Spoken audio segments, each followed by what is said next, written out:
Harder and harder for people to tell the story of what happened in the Holocaust. My grandmother passed away at 98 years old 2 years ago. More and more people, we're losing more and more survivors that can tell their stories firsthand, and so it's our job to tell their stories and to continue to remember how they survived and remember those that didn't, as I said. It's also really critical. But so I'm really grateful that Gerson is here to share his words with us tonight. He survived the Holocaust, but was in the ghetto in Tresnestad, right outside of Prague. I was telling him that a couple years ago I was with my family in Prague and had the great privilege to go to the camp with a survivor and walk through the streets with her of the ghetto where she was interned during the Holocaust, and hear that story firsthand and feel her pain and heal her through her teaching me and my kids about what happened. And so you are doing that for us tonight. So I want to turn it over to you and thank you. Thank you.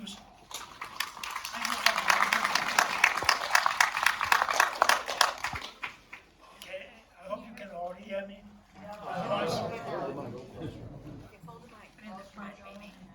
Take it off the stand. But I think he wants to hold this thing. Actually, is it on? Sure you want mine? Yeah. There you go. Okay, is that better? Yes. Yeah, so I don't need my notes. So my name is Gerson. I was born in Copenhagen, Denmark, during Second World War. My family and I were deported to Theresienstadt, a concentration camp, for 18 months. I was too young to remember anything from that time, so my story is based on what my family told me. I never liked talking about Theresienstadt. I never did. In the beginning of the 90s, I was given a book.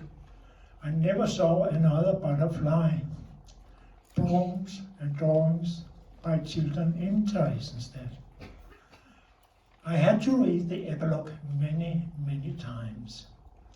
15,000 children passed through Theresienstadt.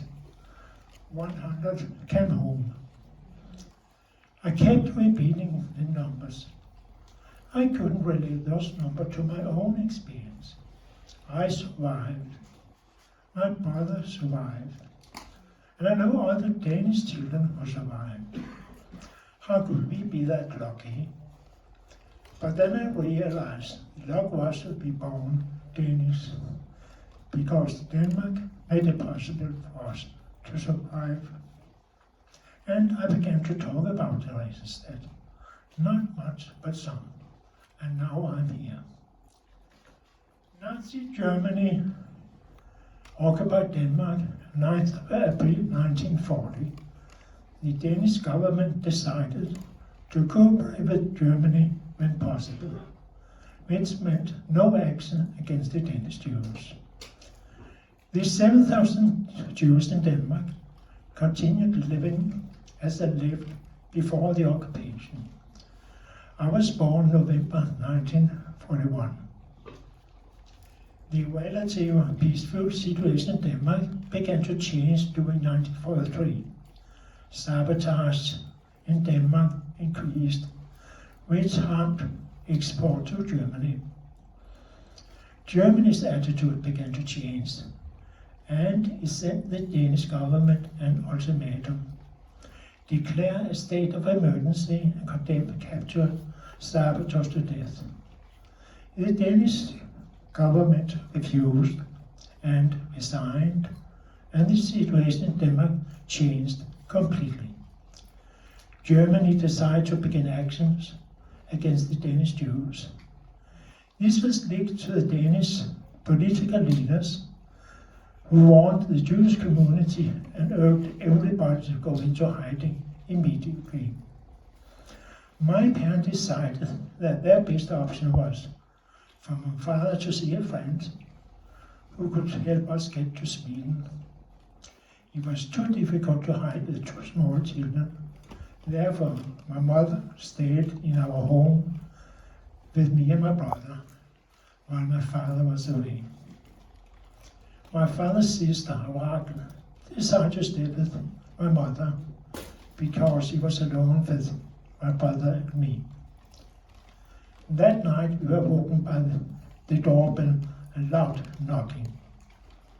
My mother told my aunt to hide on the balcony because nobody knew she was there. But I didn't want to. 2 soldiers in German uniform came in. One of the soldiers was Danish. My mother was told to pack whatever she would need.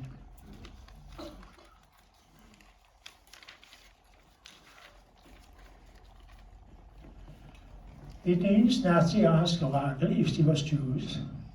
She said yes. Then you better get dressed, she was told. We were taken to a covered wagon with other people and driven to the harbor. A ship was waiting for us. My aunt Rachel said, it was the largest ship I'd ever seen. We had to walk up so many steps. But maybe I'm imagining that.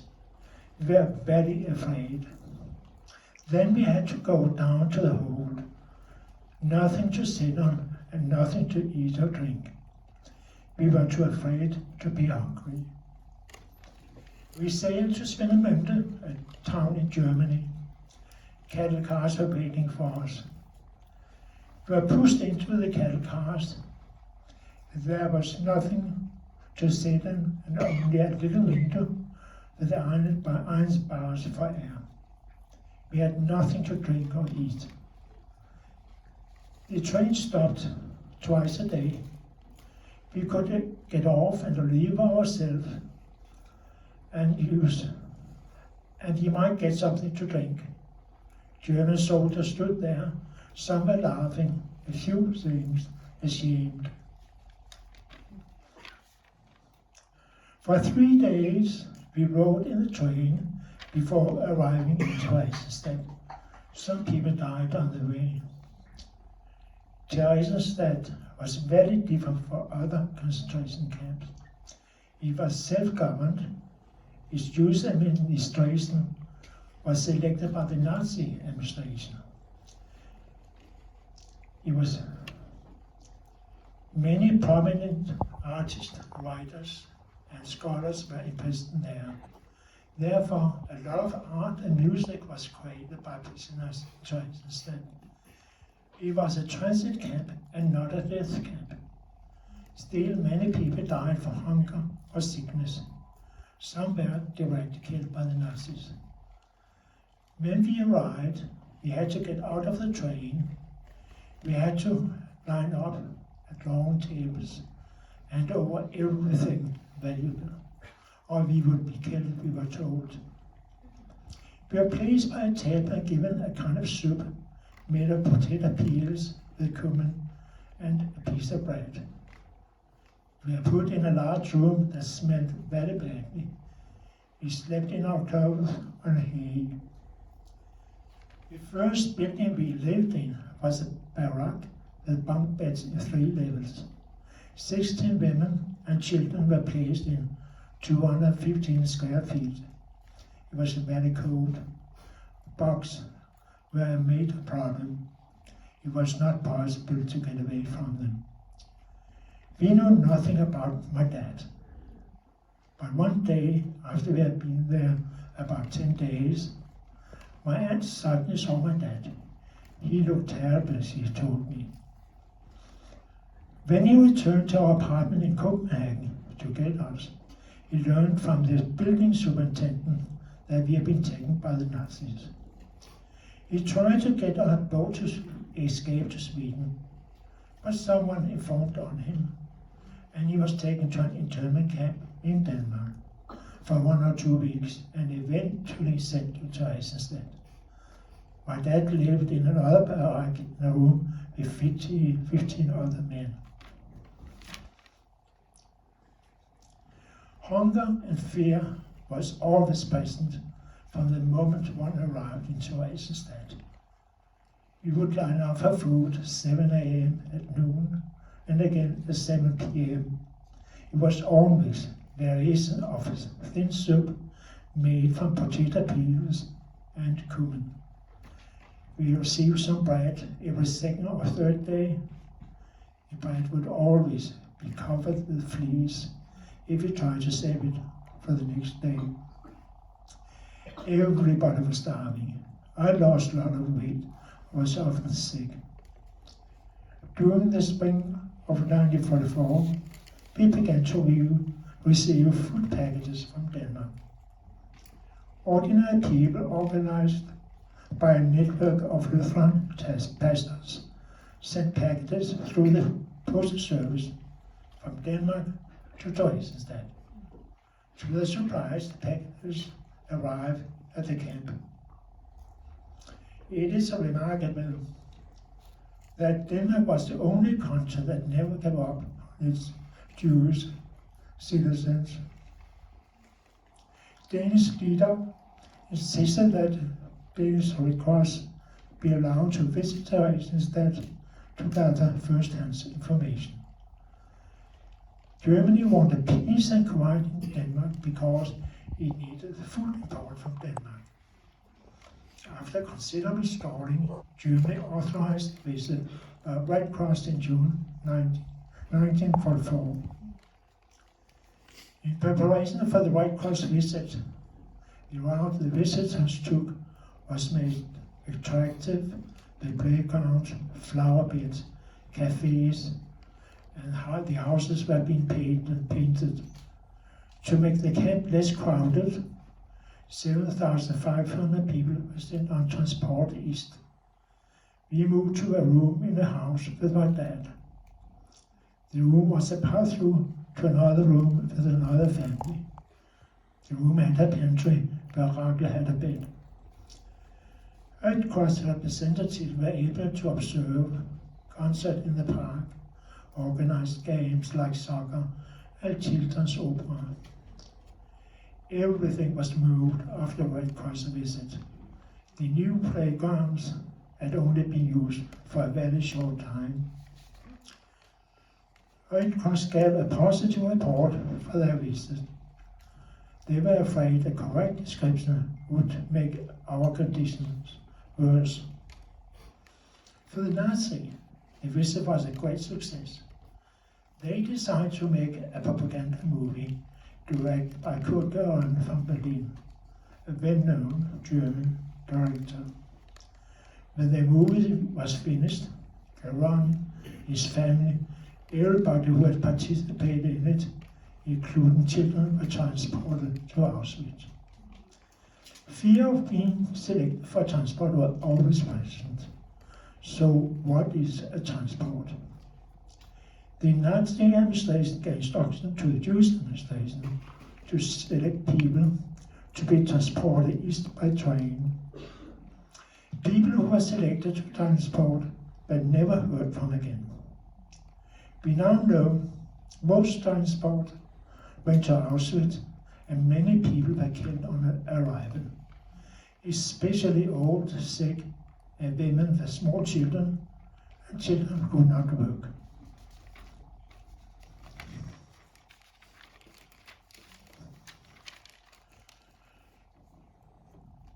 There was a special section in Auschwitz called the Family Camp in Auschwitz, which was a section for families transported from Theresienstadt. Families were allowed to live for 6 months after arriving from Theresienstadt, and then they were killed. As more and more people died from hunger and sickness in Theresienstadt, it became difficult to bury the remains. A crematory was built in 1943. The remains were first stored in boxes in the crematorium and then transported to the columbarium. At the end of 1944, the Nazis realized they had to do something about the boxes and ordered all traces of them to be removed. A chain comprised of children and adults were formed to carry the boxes to a truck. The truck drove the boxes to one of the nearby rivers, where the process was repeated and the ash was dumped into the river. Within a few days, 40,000 boxes had been loaded onto the trucks and dumped into one of the nearby rivers. Uncle said that on April 13th, 1945, they were expecting the worst. But then a car, the Danish flag, arrived. If we learned that 35 white buses would arrive soon and bring the Danish Jews back to Denmark, we should get ready to leave. We left on the 15th of April 1945. We arrived at the Danish border on April 17th. To our surprise, many people lined up with Danish flag and were given chocolate, which we, of course, couldn't eat because our bodies couldn't handle it. We couldn't stay in Denmark because Denmark was still occupied, so right across borders to Sweden. In Sweden we had to be isolated because some of us had typhus. I visited Theresienstadt with my family in 2018. It was very strange to see Theresienstadt, a small town with a population of 2,000, a couple of shops and restaurants. In fact, not much to see. In the museum there is a room with walls covered with the names of children who died. My daughter Tessa said, "I want to show you something." To my surprise, my brother and I were listed as dead. It turned out 138 children survived and not 100, but still less than 1%. For the general population, about 15% survived. About 90% of the 500 Danish prisoners survived. Thank you for listening to my story.